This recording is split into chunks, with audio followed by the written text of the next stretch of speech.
Hello friends, welcome to Rani's kitchen. இன்றைக்கி நாம் கிராமத்து ஸ்டைலில் மீன் குழம்பு எப்படி வைக்கலான்னு பார்க்கலாம். இதுக்கு ஒரு 2 நெல்லிக்காய் அளவு புளி, ஒரு 4 டேபிள் ஸ்பூன் மசால் பொடி. இது நம்ம 1/2 கிலோ மீனுக்கு சொல்கிறேன். நான் 1/2 கிலோ சாலை மீன் எடுத்திருக்கேன்னா அதில் 3 ஊளி மீன் தலை வச்சுருக்கேன்.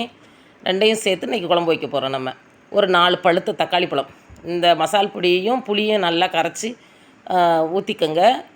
ஊற்றிட்டு இந்த 4 பழுத்த தக்காளி பழத்தையும் அடித்து அதிலேயே ஊற்றுங்க. ஒரு சுற்றுங்க. ஏன்னா கரைச்சி விட்டால் இப்போல்லாம் தக்காளி கரைய மாட்டேன்டுது. அதனால் ஒரு அடி அடித்து அதில் ஊற்றிட்டோம்னா கொஞ்சோண்டு கொத்தமல்லி தலை கிள்ளி போட்டு இந்த மசால் பொடி நல்லா அந்த குழம்பு வேகட்டும்.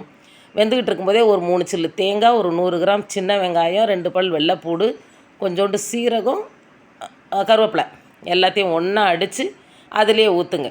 ஊற்றும்போது நல்லா குழம்பு கொதித்து வேகட்டும்.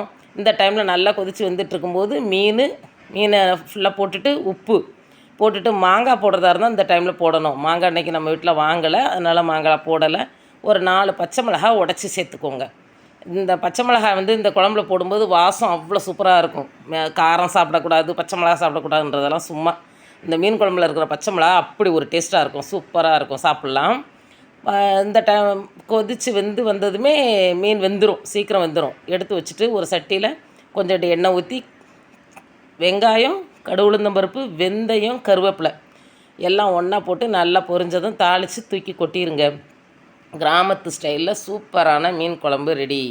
எங்கள் ஊர்லலாம் நாங்கள் இப்படி தான் வைப்போம். இது வரைக்கும் இப்படி தான் வைப்போம். மண் சட்டியில் வைக்கிறதா இருந்தாலும் வைக்கலாம்.